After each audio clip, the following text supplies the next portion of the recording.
Xiaomi's fifth Redmi Note series phone, and while it's known for delivering a big battery phone with the most powerful Snapdragon processor at around $200, and I also have the global version of the phone. That's right, this is not the Chinese version, so it does come with an European charger, and it is a multi-language ROM with pre-installed Google services on it. That's right, you don't have to install them yourself. And this is the Redmi Note 5 itself. On the back, you notice quite similar to Redmi Note 4X and the Redmi 5, but there is a dual camera with a flashlight between both cameras, which should be quite familiar to Apple users.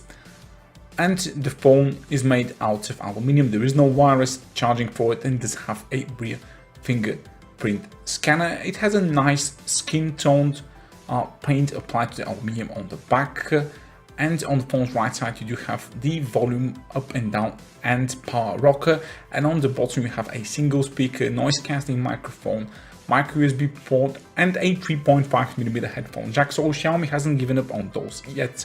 And on the other side you only have the SIM tray pin, and on the top you have a noise cancelling mic and the IR blaster. That's right, this phone does come with a remote control IR blaster. Inside there is a pamphlet in English with everything you want to know first when you set up the phone, and here is a diagram of the nano SIM slot. So it's a dual nano SIM, which is a hybrid slot, which means you can use one nano SIM or micro SD or two dual nano SIM cards. And this phone does support voice over LTE or VoLTE, and both cards support 4G, so you can rock dual 4G on both cards. Inside the phone you do have a micro USB cable and a 10-watt charger with a European plug. Since this is a global version model, it's a 10-watt charger, so you don't get fast charging out of the box, which is some of the limitations that the Redmi Note series has been having ever since the start. But a lot of people really don't care about that, and just want to know the SIM tray pin is behind the micro USB cable. And here is a closer look at the Redmi Note 5, and something new to the series is the dual rear camera. This is a Samsung rear camera sensor. It's real two cameras in there. You can tell that the craftsmanship of the phone is budget class. It's not a single unit body, it's been slapped together by different aluminium pieces, but it really doesn't feel that bad at all. And considering this is a around $200–250 phone, and does come with an 18:9 full screen 6-inch Full HD Plus display. 4000 mAh battery doesn't make the phone too thick. It's around 8.1 inches in its thickest point, so this is not really bad for a 4000 mAh battery. And the phone does weigh only around 180 grams. Again, pretty decent for a big battery device. And of course, here are all the specs in details, which we'll start with. This ROM I have with the global version is running Android 8.1 Oreo out of the box with Snapdragon 636, which is an octa-core chip, 4GB of RAM and 64GB of onboard storage. And here you can tell the info on the dual Samsung rear camera on the back, and there's a 13-megapixel selfie camera on the front. You do have all the sensors, and you do have thermal information available inside the chip. On first look, MIUI 9 and Android Oreo doesn't really bring any new features. MIUI 9 on Android Oreo feels like any MIUI 9 really.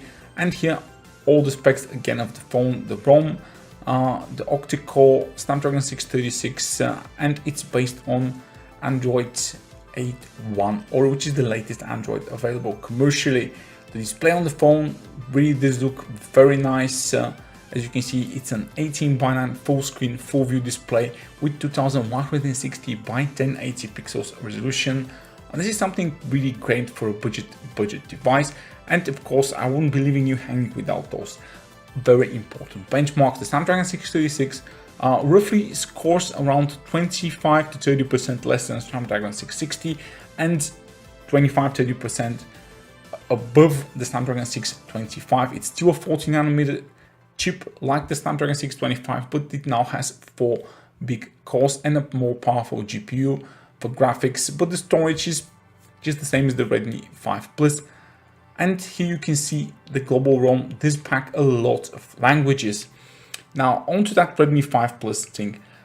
My general first impressions of the handling and the design of the Redmi Note 5 is that it feels and handles a lot like the Redmi 5 Plus. If you don't have that dual rear cameras on the back, you cannot tell these phones apart when you look at them side by side. So they really haven't upped the build quality. They haven't introduced a new design to the Redmi Note 5 and they've certainly not made the display, but I think this is absolutely the same display as with the Redmi 5 and the Redmi 5 Plus, which is not bad. Again, you are looking at a very low price device with a very powerful Snapdragon 636 inside.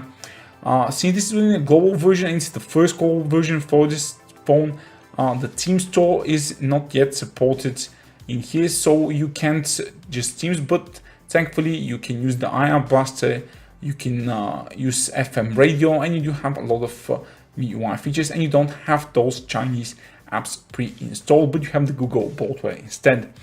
The cameras are one of the biggest upgrades with the Snapdragon 636 this year with the Redmi Note 5, since it's packing a f1.9 aperture Samsung sensor with 1.4 micron pixel size, which is a almost flagship worthy sensor inside $250 phone. And finally, the phone does come with slow motion feature and does also have image stabilization, but the video is currently capped on